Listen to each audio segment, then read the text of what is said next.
Assalamualaikum warahmatullahi wabarakatuh.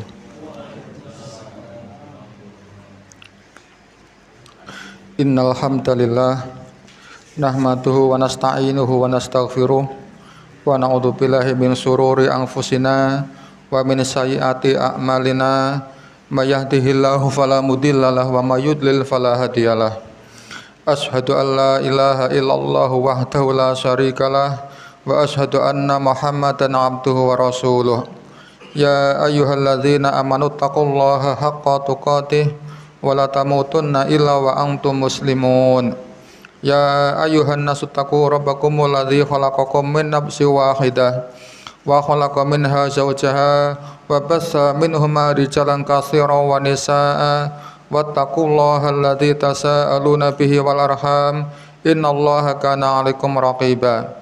Ya ayyuhalladzina amanu taqullaha wa qulu qawlan sadida yuslih lakum a'malakum wa yaghfir lakum dzunubakum wa may yuti'illaha wa rasulahu faqad faza fawzan 'azima. Amma ba'du, fa inna asdaqal haditsi kitabullah wa khairul hadyi hadyu Muhammadin sallallahu alaihi wasallam wa syarrul umuri muhdatsatuha wa kullu muhdatsatin bid'ah wa kullu bid'atin dhalalah wa kullu dhalalatin finnar.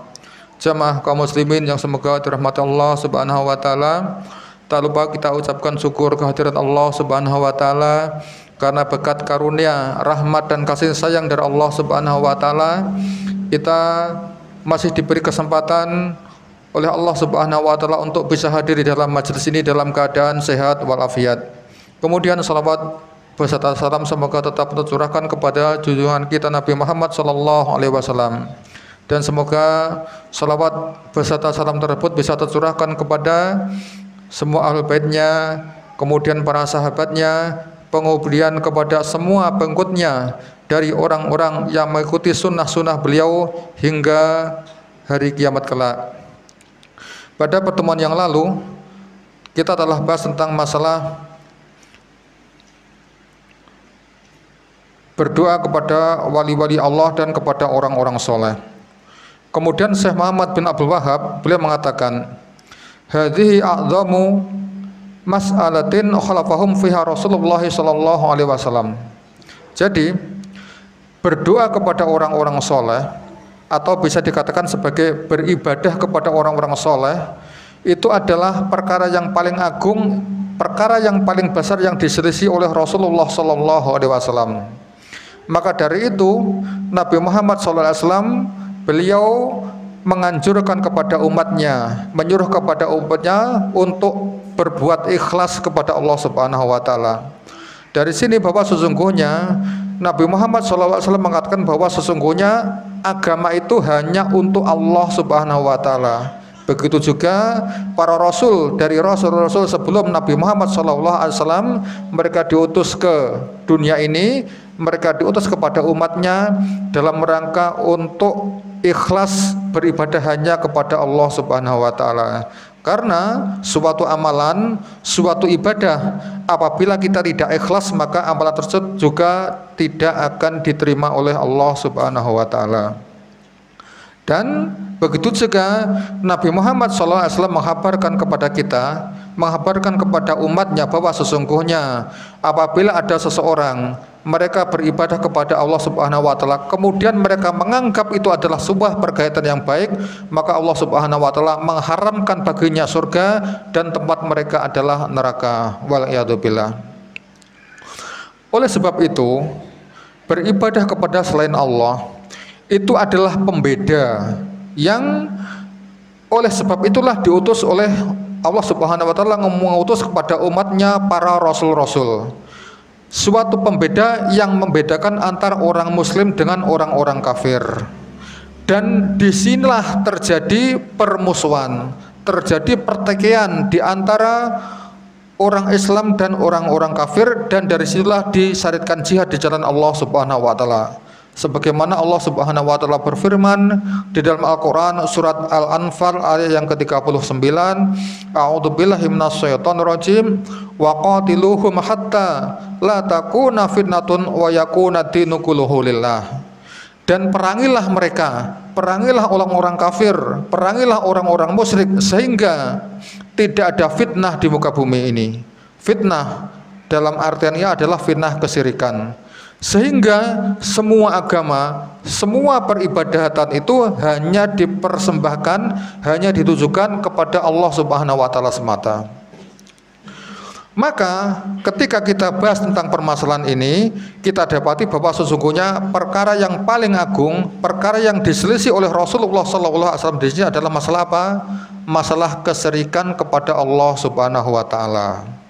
Karena ketika Allah Subhanahu wa taala mengutus rasulnya, yaitu Rasulullah SAW, kepada seluruh manusia, yang paling pertama kali didakwahkan, yang pertama kali diserukan oleh Rasulullah SAW adalah masalah tauhid kepada Allah Subhanahu wa taala dan mengingkari kemusyrikan. Sehingga Rasulullah SAW bersabda di dalam sebuah hadis yang diriwayatkan oleh Imam Ahmad dan juga Ibnu Hibban dan juga Imam At-Tabrani dan Imam Ad-Daruqutni, beliau bersabda, la ilaha illallahu qulu la ilaha illallahu tuflihu. Ucapkan la ilaha illallah tuflihu, maka kalian semua akan beruntung. Jadi barang siapa yang mengucapkan la ilaha illallah dengan konsekuensinya, maka dia termasuk orang-orang yang beruntung menurut sabda Rasulullah SAW. Dan beliau juga bersabda di dalam sebuah hadis yang diriwayatkan oleh Imam Al-Bukhari dan juga Imam Muslim, umirtu an uqatilan nasa hatta yaqulu la ilaha illallah fa idza qaluha asamu minni dima'ahum wa amaluhum. Yang artinya, saya diutus untuk memerangi manusia sehingga mereka mengucapkan la ilaha illallah. Ketika mereka mengucapkan la ilaha illallah, maka akan terjaga darah dan hartanya.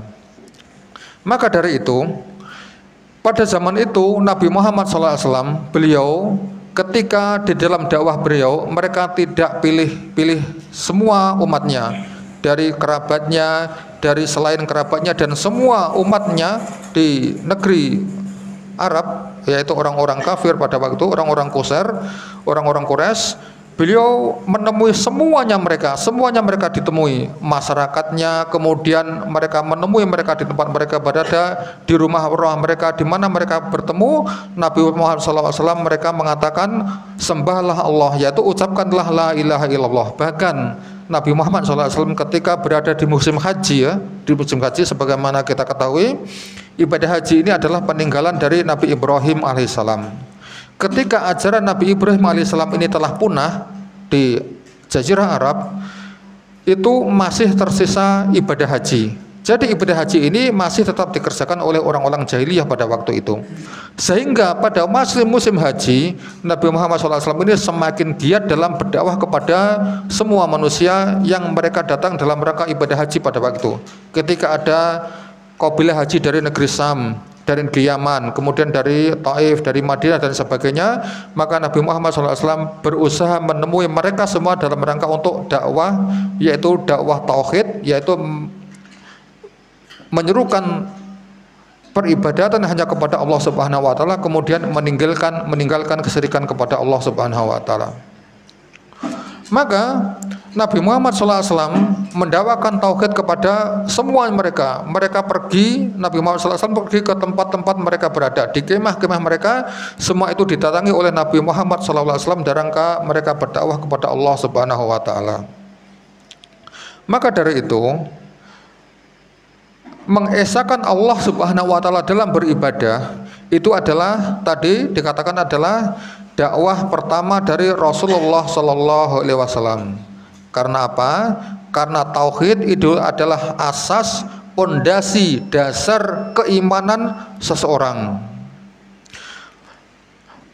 Begitu juga wajib bagi seorang dai, kemudian wajib bagi semua kaum muslimin yang hendaknya diperhatikan mereka dalam keyakinan mereka, dalam dakwah mereka adalah ini, yaitu adalah tauhid kepada Allah Subhanahu wa taala, yaitu menyerukan mereka, menyeru kita, menyeru manusia, kemudian mengarahkan diri kita sendiri supaya beribadah hanya kepada Allah Subhanahu wa taala. Dan ini adalah sesuatu yang paling penting untuk kita perhatikan. Maka Rasulullah Shallallahu Alaihi Wasallam di sini menyerukan manusia untuk ikhlas ibadah hanya kepada Allah Subhanahu wa taala dan meninggalkan peribadatan kepada selain Allah Subhanahu wa taala dari wali-wali Allah dan orang-orang soleh atau selain dari mereka. Jadi di sini Allah Subhanahu wa taala melarang apabila ada manusia menyembah wali-wali Allah, menyembah orang-orang soleh, atau kita berdoa kepada wali-wali Allah atau berdoa kepada orang-orang soleh atau selain dari mereka. Maka ini adalah agama dari para rasul-rasul yang Allah Subhanahu wa taala mengutus mereka sesuai dengan firman Allah Subhanahu wa taala di dalam Al-Qur'an surat Al-Anbiya ayat yang ke-25. A'udzubillahi minasyaitonirrajim. Wa ma arsalna min qablika mir rasulin illa nuhi ilaihi annahu la ilaha illa ana fa'budun. Tidaklah Allah Subhanahu wa taala sebelum engkau wahai Rasulullah sallallahu alaihi wasallam, sebelum engkau wahai Muhammad mengutus kepada seorang rasul, kecuali Allah Subhanahu wa taala mewahyukan kepada rasul-rasul tersebut. Wahyu tersebut adalah supaya apa? Supaya mengucapkan la ilaha illallah, la ilaha illa anna fa'budun, yaitu tidak ada sesuatu yang berhak disembah kecuali Allah Subhanahu wa taala, maka sembahlah hanya kepada Allah Subhanahu wa taala. Dan juga Allah Subhanahu wa taala berfirman di dalam Al-Qur'an surat Al-Anfal ayat yang ke-36, A'udzubillahi minasyaitonirrajim, wa laqad ba'atsna fi kulli ummatin rasulan an ibudullaha wajtanibut taghut. Dan Allah Subhanahu wa taala telah mengutus setiap umat itu seorang rasul, yang rasul tersebut mereka menyeru bahwa sesungguhnya sembahlah hanya Allah saja dan jauhilah taghut. Maka di sini yaitu dakwah menyeru kepada tauhid, menyeru untuk kita menghindarkan kesyirikan, menjauhkan dari kebidahan. Ini adalah manhaj, metode dari para rasul sallallahu alaihi wasallam dalam mereka berdakwah kepada kaumnya. Jadi seandainya kita dakwah kita yang dimulai adalah benar-benar tauhid, benar-benar syirik, benar-benar bid'ah. Nah, inilah kita meniru siapa? Kita meniru Rasulullah sallallahu alaihi wasallam. Memang para rasul yang diutamakan mereka dalam dakwanya adalah tauhid kepada Allah Subhanahu wa taala, kemudian menjauhi kesyirikan. Wa baqiyatul islahati ta'ti tab'an lidzalik. Kemudian kebaikan-kebaikan, amalan-amalan soleh setelah itu hukumnya mengikuti kepada asas yang pertama tadi, yaitu mengikuti kepada tauhid kepada Allah Subhanahu wa taala. Apabila tauhidnya benar kepada Allah Subhanahu wa taala, dia menghindari kesyirikan kepada Allah Subhanahu wa taala, maka ibadah-ibadah yang selainnya dari salat, zakat, puasa dan sebagainya, maka dia akan diterima oleh Allah Subhanahu wa taala.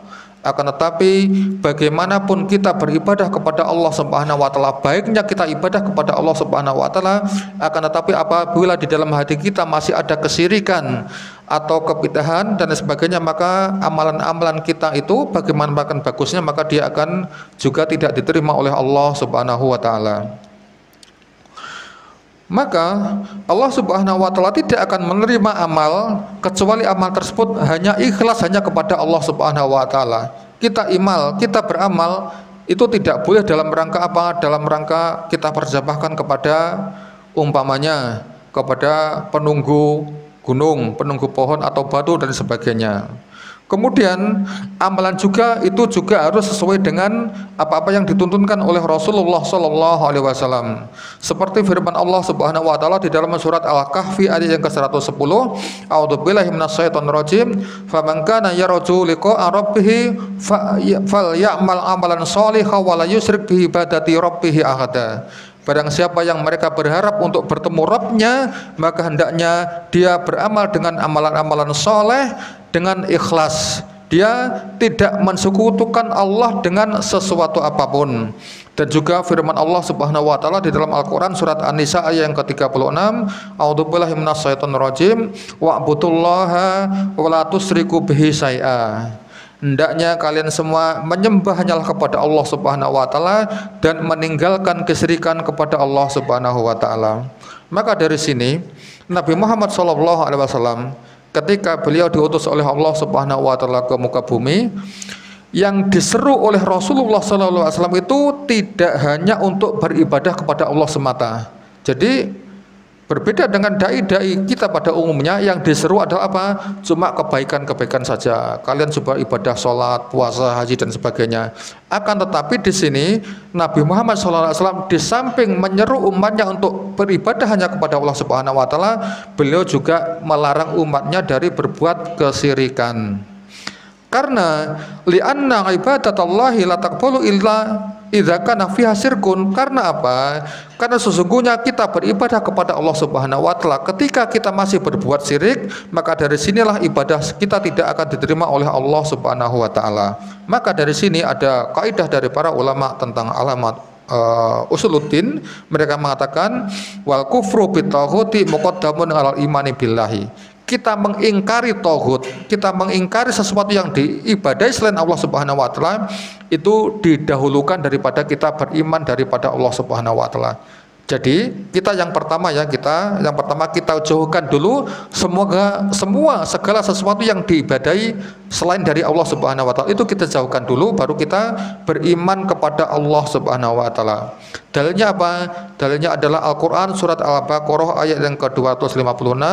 A'udzubillahi minasyaitonir rajim. Faman yakfur bit-taghut wa yu'min billahi faqad istamsaka bil urwatil wuthqa lan fisamaha. Di sini Allah Subhanahu wa taala mendahulukan yaitu kufur dengan taghut. Kita mengingkari taghut, yaitu barang siapa yang kufur dengan taghut, yang mengingkari taghut dan beriman kepada Allah, maka orang tersebut telah berpegang teguh dengan tali Allah, yaitu tali yang sangat kuat yang tidak akan terputus. Maka ini adalah makna dari ucapan la ilaha illallah. La ilaha itu artinya nafi, yaitu tidak ada sesuatu pun yang diibadai di dunia ini kemudian illallah. Illallah ini adalah penetapan ya. Penetapan berarti yang disembah hanyalah Allah Subhanahu wa taala. Jadi tidak ada yang berhak disembah di dunia ini, tidak ada yang berhak disembah dengan hak kecuali hanyalah Allah Subhanahu wa taala. Maka para ulama mengatakan suatu ibadah ketika dia tidak terpenuhi dua syarat, maka ibadah tersebut tidak akan diterima oleh Allah Subhanahu wa taala. Syarat yang pertama yaitu ikhlas kepada Allah Subhanahu wa taala, yang kedua adalah mengikuti Rasulullah sallallahu alaihi wasallam. Sebagaimana sabda Nabi Muhammad sallallahu alaihi wasallam di dalam sebuah hadis yang diriwayatkan oleh Imam Muslim dan juga Imam Al-Bukhari. Beliau bersabda, man amala amalan laisa alaihi amruna fahuwa raddun. Barang siapa yang beramal, dia beramal dengan suatu amalan yang amalan tersebut itu tidak ada sangkutnya pautnya dengan urusanku, tidak ada sangkut pautnya dengan agamaku, maka amalan tersebut tertolak, tidak akan diterima oleh Allah Subhanahu wa taala. Begitu juga Nabi Muhammad SAW bersabda di dalam sebuah hadis yang diriwayatkan Imam Al-Bukhari dan juga Imam Muslim. Beliau juga bersabda, man ahdatsa fi amrina hadza ma laisa minhu fahuwa raddun. Barang siapa yang mengerjakan sesuatu, barang siapa yang membuat suatu ajaran yang tidak ada hubungannya dengan urusanku, tidak ada hubungannya dengan agamaku, maka amalan tersebut itu tertolak, tidak diterima oleh Allah Subhanahu wa taala. Kemudian di sini setelah tadi dikatakan ketika suatu amalan tersebut itu tidak terpenuhi dua syarat, yaitu ikhlas hanya kepada Allah dan mengikuti tuntunan Rasulullah SAW, maka ketika ada seseorang itu menganggap suatu amalan itu baik, umpamanya orang tersebut menganggap suatu orang-orang yang menyembah berhala atau menyembah wali-wali Allah atau menyembah orang-orang soleh atau mereka menyembah batu atau menyembah kuburan-kuburan dan sebagainya, kemudian dia tidak bertaubat dari ajaran yang ada di dalam Al-Quran dan Sunnah Nabi Muhammad SAW, maka orang tersebut itu diharamkan baginya surga dan tempat kembalinya adalah neraka jahanam. Wal'ayadzubillah. Seperti firman Allah Subhanahu wa taala di dalam Al-Qur'an surat Al-Maidah ayat yang ke-72, A'udzubillahi minasyaitonir rajim, innahu may yusyrik billahi faqad harramallahu alaihil jannata wa ma'wahun nar. Barang siapa yang menyekutukan Allah Subhanahu wa taala, maka Allah Subhanahu wa taala mengharamkan bagi mereka surga dan tempat kembali mereka adalah neraka. Kemudian di sini para ulama ahli bahasa mereka mengatakan at-tahrim dari kata-kata faqad haramallahu, yaitu Allah Subhanahu wa taala mengharamkan, itu diartikan dengan Allah Subhanahu wa taala melarang, mencegah atau tidak mengizinkan. Maka artinya orang-orang musyrik itu mereka dilarang, mereka tidak boleh, mereka dicegah dari masuk ke dalam surga Allah Subhanahu wa taala sama sekali. Tidak diizinkan bagi orang-orang musyrik untuk masuk ke dalam surga Allah Subhanahu wa taala. Bahkan untuk sekedar berharap masuk surga saja itu tidak diperbolehkan oleh Allah Subhanahu wa taala. Dan ini adalah akibat dari berbuat syirik kepada Allah Subhanahu wa taala, meskipun mereka mengucapkan wa na'buduhum illa liyuqarribuna ilallahi zulfa, seperti Allah Subhanahu wa taala berfirman di dalam Al-Qur'an surat Az-Zumar ayat yang ke-30 ketika mereka menyindir dari orang-orang yang mereka berdoa, mereka beribadah kepada wali-wali Allah, mereka beribadah kepada orang-orang soleh. Ketika mereka dikatakan seperti itu, jawaban mereka adalah sebenarnya kami ini tidak menyembah mereka, tetapi supaya apa? Supaya orang-orang soleh ini bisa mendekatkan diri ke kami kepada Allah Subhanahu wa taala sedekat-dekatnya. Seperti orang-orang ya, mereka menyembah batu yang besar umpamanya, mereka mengagungkan batu seperti Lata, Manat, Uzza dan sebagainya, atau mereka menyembah kuburan, mereka menyembah pohon. Kalau kita tanya kepada mereka, pohon ini kan dia nggak bisa berbuat apa-apa, dia tidak bisa memberi madarat kepada kita dan juga tidak bisa memberi manfaat kepada kita. Maka jawaban mereka adalah apa? Jawaban mereka adalah di dalam batu ini ada sesuatu kekuatan yang bisa menyampaikan doa kita kepada Allah Subhanahu wa taala. Maka ini dianggap sebagai syirik oleh Rasulullah sallallahu alaihi wasallam. Haula'i zamatu ala zalika ghirata ibina haramallahu alaihimul jannata wa ja'alan naro ma'wahum abadal abadi. Maka dari itu mereka tadi ya, orang-orang yang masih menyekutukan Allah Subhanahu wa taala dengan mereka menyembah kepada selain Allah Subhanahu wa taala, ketika mereka akan meninggal dunia kemudian mereka belum sempat taubat, maka Allah Subhanahu wa taala mengharamkan bagi mereka jannah, mengharamkan bagi mereka surga, dan Allah Subhanahu wa taala menjadikan kepada mereka neraka sebagai tempat kembali mereka.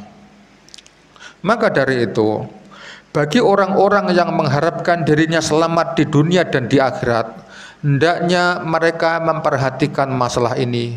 Hendaknya tidak tersisa di dalam diri ini adalah apa? Perkara jahiliyah yang bisa mencelakakan kita, yaitu perkara yang paling agung, yaitu syirik kepada Allah Subhanahu wa taala. Kemudian Syekh Muhammad bin Sulaiman At-Tamimi beliau melanjutkan, wa hadhil mas'alatu hiya allati tafarraqan nasu li ajliha baina muslimin wa kafir.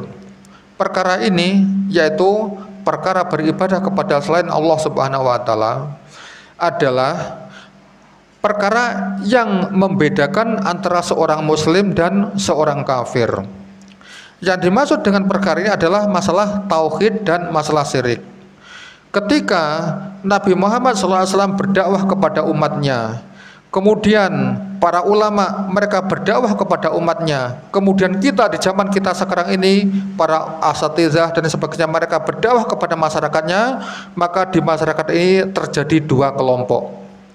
Ketika Nabi Muhammad SAW berdakwah menegakkan tauhid kepada Allah Subhanahu wa taala, maka di dalam masyarakat tersebut itu terbagi menjadi dua kelompok. Kelompok yang pertama adalah mereka yang membenarkan Rasulullah SAW, kemudian mereka percaya dengan apa-apa yang diturunkan oleh Rasulullah SAW, kemudian dia mengikuti Rasulullah SAW, kemudian mereka beribadah hanya kepada Allah Subhanahu wa taala, mereka ikhlas kepada Allah Subhanahu wa taala, maka mereka adalah orang-orang mukmin. Kemudian ada kaum yang selanjutnya, yaitu orang yang selanjutnya itu mereka adalah suatu kelompok, satu kaum. Ketika Nabi Muhammad SAW mendakwahkan tauhid, mereka malah menyelisihi Rasulullah SAW.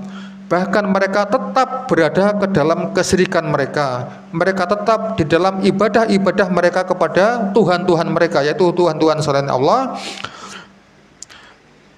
Bahkan ketika kita nasihati, mereka mengatakan bahwa mereka akan tetap mempertahankan apa-apa yang telah diyakini oleh bapak-bapak mereka, oleh kakek-kakek mereka, oleh nenek-nenek moyang mereka, seperti yang dilakukan oleh pentolan-pentolan dari orang-orang kafir.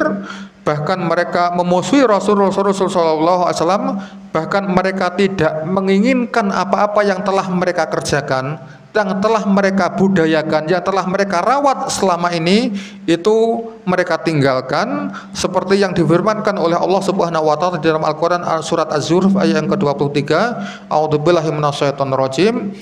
Wa kadzalika ma arsalna min qablika fi qaryatin min nadzirin illa qala mutrafuha inna wajadna aba'ana ala ummatin wa inna ala asarihim muqtadun. Yaitu begitulah ya, ketika kami utus seorang rasul sebelummu wahai Muhammad kepada suatu negeri untuk memberikan peringatan, kecuali pemimpin mereka, orang-orang yang hidup mewah di antara mereka, orang-orang yang sudah kecukupan, mereka akan mengatakan sesungguhnya ini adalah apa-apa yang kami dapati, bapak-bapak kami, nenek moyang kami itu mengerjakan hal ini, dan kami akan tetap mengikuti apa-apa yang ditinggalkan oleh nenek moyang mereka.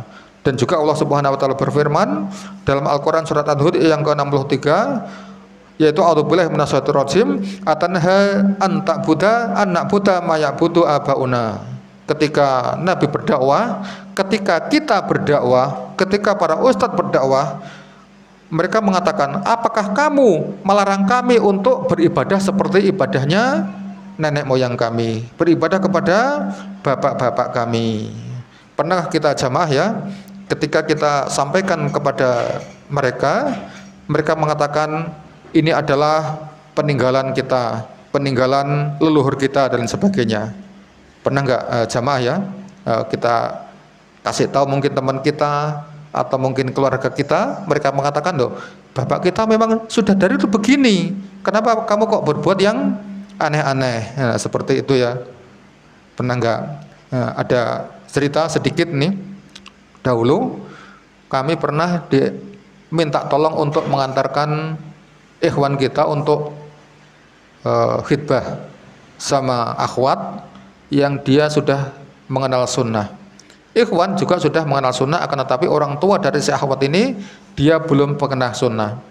Ketika sedang basa-basi antara calon besan, dua calon besan, tiba-tiba ada yang nyeletuk, sebentar lagi ini musimnya perayaan biasalah adat mereka ya, yang masuk dalam kategori kesyirikan. Tiba-tiba ibunya dari calon menantu laki-laki ini ngomong, itu syirik harusnya dilenyapkan dari muka bumi. Dia nggak sadar ngomong itu.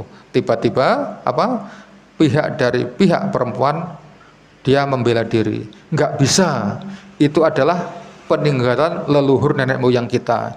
Itu adat kita. Itu budaya kita. Itu adalah kebudayaan kita, biasanya kita merayakan tiap tahun sekali ya seperti ini. Nah, kalau ini kita tinggalkan nanti sepi daerah kita. Nah, akhirnya apa? Terjadi tengkar mulut antara calon besan, waliyadzubillah. Nah, pernah waktu itu. Mungkin kita juga pernah mengalami hal seperti itu, tapi lain konteksnya. Kalau kita tadi adalah seperti yang sebutkan tadi. Maka ketika kita sampaikan kepada mereka hujah dari Al-Quran dan Sunnah Nabi Muhammad SAW, kemudian kita sampaikan kepada mereka dalil-dalil dan juga ijma pendapat dari para ulama tentang masalah ini, mereka akan tetap berpegang teguh dengan apa? Dengan bapak-bapak kami, nenek moyang kami, atau masyarakat kami dan lain sebagainya. Ya sudah, memang seperti ini masyarakat kita. Kalau nggak mau ya tinggal pergi ke Arab sana, naik unta, kata mereka. Mereka menganggap bahwa negeri Arab adalah negeri yang ketinggalan, katanya suruh naik unta saja ke sana. Padahal negeri Saudi Arabia adalah sebuah negeri yang sangat maju sekali. Indonesia kalah jauh dari Saudi tentang masalah teknologi. Maka dari sinilah ya, dari tauhid, syirik, bid'ah, sunnah itu timbul permusuhan di antara orang-orang yang berpegang dengan sunnah Nabi Muhammad SAW dengan orang-orang yang berbuat bid'ah tadi, yaitu bid'ah antara muwahhidin, antara orang-orang yang bertauhid dengan wal musyrikin, dan pertentangan antara orang-orang yang bertauhid dan orang-orang yang musyrik, pertentangan antara orang-orang mukmin dan juga pertentangan orang-orang kafir. Maka dari itu wajib bagi kita orang-orang yang beriman kepada Allah Subhanahu wa taala untuk memusuhi orang-orang kafir. Wajib bagi kita untuk memusuhi, kita benci kepada orang-orang kafir. Maksudnya bagaimana ini? Yang dibenci adalah kekufurannya, bukan orangnya ya. Usahakan kita benci itu adalah dengan kekufurannya, bukan kepada orangnya, sehingga kita akan mendakwai orang tersebut supaya mereka masuk ke dalam agama Islam, mereka mau bertauhid kepada Allah Subhanahu wa taala. Maka dari itu kita tidak boleh mencintai orang-orang kafir meskipun mereka adalah kerabat dekat kita. Jadi kita tidak boleh saling berkasih sayang mereka meskipun mereka kerabat dekat kita. Ada hari raya mereka, kemudian kita datang kepada mereka, selamat Pak, selamat hari raya dan sebagainya. Nah seperti ini. Dulu juga ada pernah teman kami, dia ketika mertuanya qadarullah kok non muslim, akhirnya didudukkan sama mertuanya pas hari raya mereka. Kamu ini hari raya kok nggak mau datang? Dulu saya juga muslim, katanya seperti itu. Jadi dia pindah agama karena apa? Ikut istrinya. Qadarullah anaknya masuk Islam lagi, dia kenal sunnah, dia nikah. Ketika dapati menantunya ini nggak mau ngelencer, kemudian ditegur seperti itu ya, waliyadzubillah. Maka kita sebagai seorang mukmin, sebagai orang yang Islam, itu kita tidak boleh mencintai kekufuran meskipun mereka adalah kerabat kita. Seperti firman Allah Subhanahu wa taala di dalam Al-Qur'an surat Al-Mujadilah ayat yang ke-22, a'udzubillahi minasyaitonir rajim. La tajidu qauman yu'minu billahi wal yaumil akhir yuwadduna man haddallaha wa rasulahu walau kanu aba'ahum au abna'ahum au ikhwanahum au asiratuhum. Tidak akan kalian dapati orang-orang yang beriman kepada Allah dan mereka beriman kepada hari akhir, mereka saling berkasih sayang dengan orang-orang yang menentang Allah dan Rasulnya, meskipun mereka adalah bapak-bapak mereka atau anak-anak mereka atau saudara-saudara mereka atau keluarga-keluarga mereka. Ulaika kataba fi qulubihim al-imana wa ayyadahum biruhi minhu. Mereka orang-orang yang beriman adalah yang telah dicatat oleh Allah Subhanahu wa taala di dalam hatinya itu ada keimanan yang sangat kuat. Jadi Allah Subhanahu wa taala menguatkan keimanan mereka dengan cahaya dari Allah Subhanahu wa taala. Maka fala budda minal wala'i lillahi wa li rasulihi wal mu'minina wal bara'i minal kufri wal kafirina. Maka hendaknya bagi kita untuk wala, kita saling peduli ya, kita saling berkasih sayang dengan orang-orang yang beriman kepada Allah Subhanahu wa taala, kita wala kepada Allah Subhanahu wa taala, dan kita al-bara', yaitu berlepas diri dari orang-orang kafir dan juga berlepas diri dari kekufuran. Kita berlepas diri dari orang-orang kafir dan juga berlepas diri dari kekufuran, dan juga kita berlepas diri dari kesyirikan, dan juga kita berlepas diri dari orang-orang yang berbuat syirik. Allah Subhanahu wa taala berfirman dalam Al-Qur'an surat Al-Mumtahanah ayat yang keempat, a'udzubillahi minasyaitonir rajim, kafarna bikum wa bada bainana wa bainakumul adawata wal baghdha'a abadan hatta tu'minu billahi wahdah. Jadi kita mengingkari kalian dengan sebab kalian itu memusuhi Allah Subhanahu wa taala. Kita mengingkari kalian, kita mengkufuri kalian dengan sebab kalian kufur kepada Allah Subhanahu wa taala. Telah jelas di antara aku dan kalian itu permusuhan yang nyata. Sehingga apa? Sehingga kalian mau beriman kepada Allah Subhanahu wa taala dan hanya menyembah kepada Allah Subhanahu wa taala. Dan ini telah tegas dinyatakan oleh Nabi Ibrahim alaihissalam. Jadi Nabi Ibrahim ketika mereka berdakwah, yaitu beliau dakwah kepada umatnya, kemudian dakwah kepada bapaknya, maka dia mengatakan telah jelas permusuhan antara aku dan engkau wahai bapakku, antara aku dan engkau wahai wahai kaumku. Wa annaha kullaha adyanun samawiyatun. Meskipun seandainya tadi yang kita ingkari adalah agama yang dahulunya itu turun dari langit. Apa agama yang turun dari langit? Yaitu agama Yahudi dan Nasrani. Meskipun mereka memeluk agama yang agama tersebut itu diturunkan dari langit, maka mereka tetap kita hukumi sebagai orang-orang yang kafir, sebagaimana di dalam Al-Quran surat Al-Bayyinah, yaitu innalladzina lam yakulil ladzina kafaru min ahli kitabi wal musyrikin. Jadi orang-orang kafir dari karangan orang-orang ahli kitab dan orang-orang musyrik. Jadi ahli kitab, orang-orang yang mereka beragama dari agama langit, yang mereka yang memegang kitab Taurat dan Injil, mereka tetap dihukumi kafir oleh Allah Subhanahu wa taala.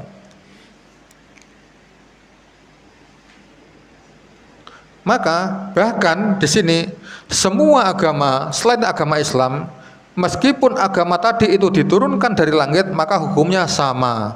Mereka adalah orang-orang musyrik dan orang-orang kafir.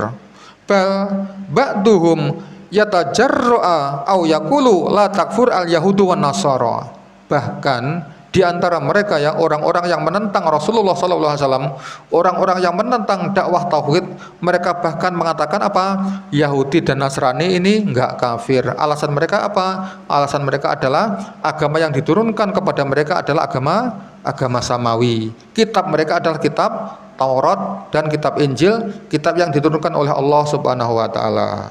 Maka inilah khilaf, inilah perselisihan yang terjadi antara orang-orang Quraisy, antara orang-orang Yahudi pada waktu itu dengan Rasulullah Sallallahu Alaihi Wasallam, yaitu yang mereka menyelisihi apa-apa yang dibawa oleh Rasulullah Sallallahu Alaihi Wasallam berupa Al-Quran, berupa Sunnah Nabi Muhammad Sallallahu Alaihi Wasallam, yang diselisih dari mereka dari ajaran-ajaran yang dibawa oleh Nabi Ibrahim Alaihissalam, yang kita diperintahkan untuk mengikuti ajaran-ajaran tersebut, seperti yang difirmankan oleh Allah Subhanahu wa taala di dalam Al-Qur'an surat At-Taubah ayat yang ke-23, a'udzubillahi minasyaitonirrajim, ya ayyuhalladzina amanu la tattakhidhu aba'akum wa ikhwanakum awliya'a in istahabbul kufra 'alal iman.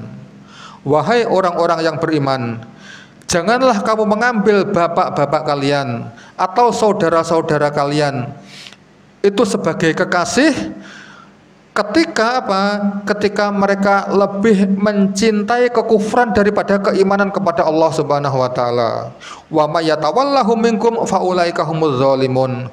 Barang siapa yang saling berkasih sayang kepada mereka, maka mereka termasuk orang-orang yang zalim, orang-orang yang merugi.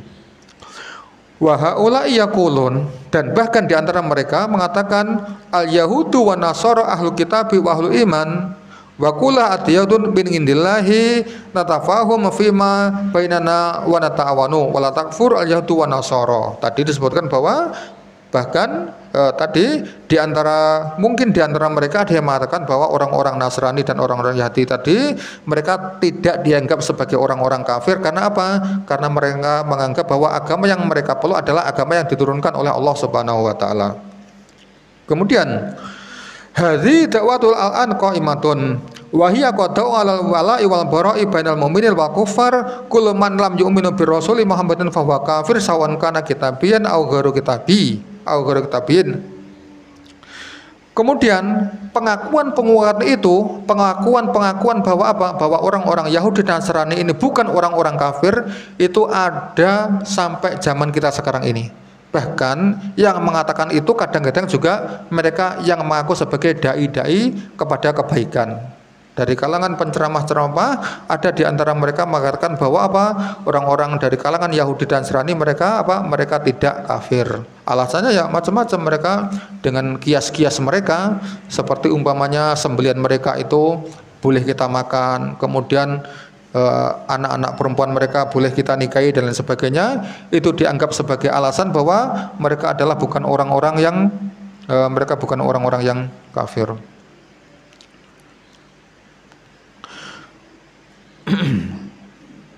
Bahkan mereka tadi mereka membangun sifat al-wala wal bara di antara orang-orang kafir dan orang-orang Islam. Mereka saling berkasih sayang di antara orang-orang mukmin dan orang-orang kafir.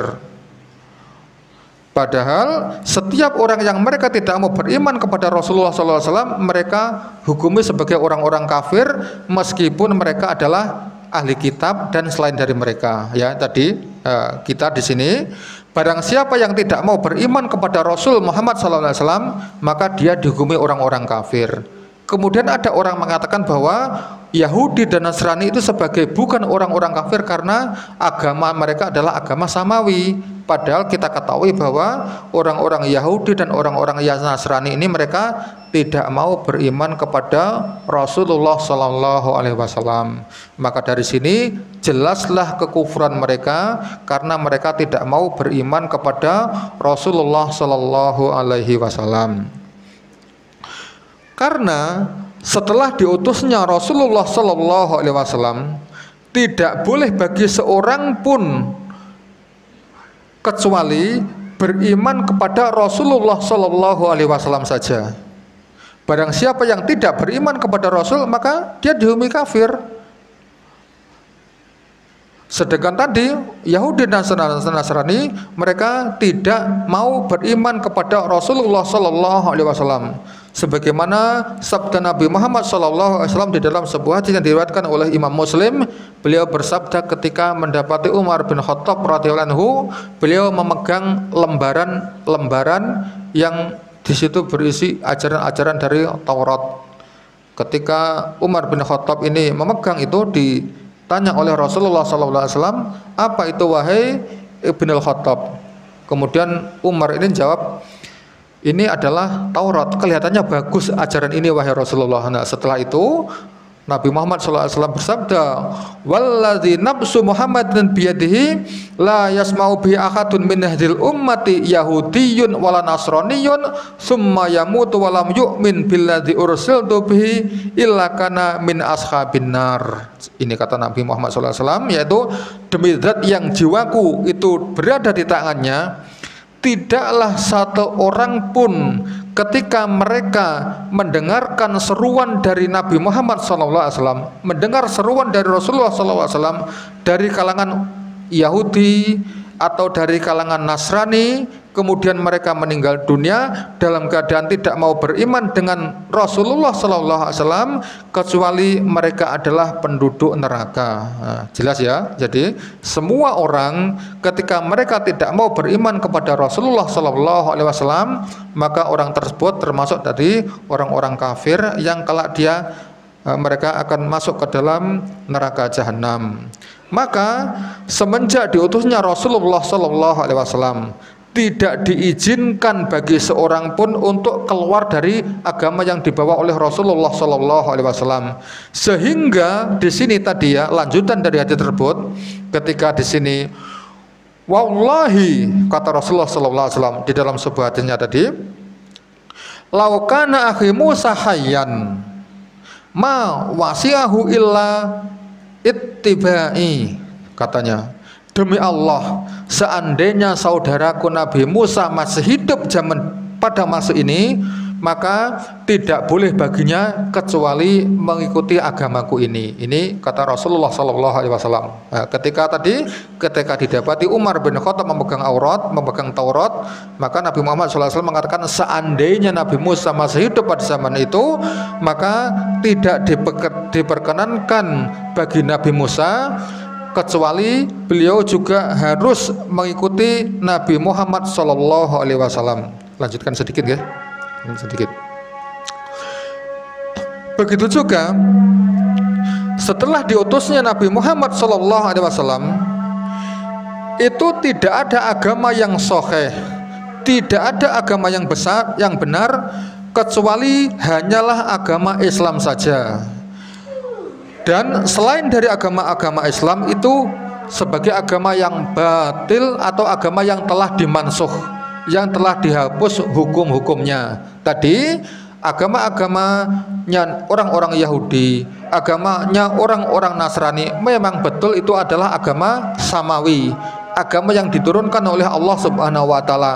Maka semenjak diutusnya Rasulullah sallallahu alaihi wasallam, maka agamanya Nabi Musa, agama Yahudi, atau agamanya Nabi Isa yaitu agama Nasrani, maka agama tersebut itu telah dimansuh, diganti, dibenarkan oleh agama Islam ini. Allah Subhanahu wa taala berfirman di dalam Al-Qur'an surat Ali Imran ayat yang ke-75, a'udzubillahi minasyaitonirrajim, wa may yabtaghi ghairal islami dinan fala yuqbala minhu wa huwa fil akhirati minal khasirin. Barang siapa yang mencari agama selain daripada agama Islam, maka agama tersebut tidak akan diterima oleh Allah Subhanahu wa taala, dan orang tersebut kelak di akhirat akan menjadi orang-orang yang terhina, akan orang-orang yang menyesal sehidup terhina. Mereka akan tersia-siakan oleh amal-amal mereka sendiri. Wal'iyadzubillah. Mungkin cukup sekian apa yang bisa kami sampaikan, karena waktunya sudah masuk ke dalam sholat isya. Apabila ada kurang lebihnya, apabila ada kesalahan dalam kami menyampaikan materi, kami mohon maaf yang sebesar-besarnya. Kita akhiri dengan doa kafaratul majlis. Subhanakallahumma wa bihamdika asyhadu an la ilaha illa anta astaghfiruka wa atubu ilaik. Wassalamualaikum warahmatullahi wabarakatuh.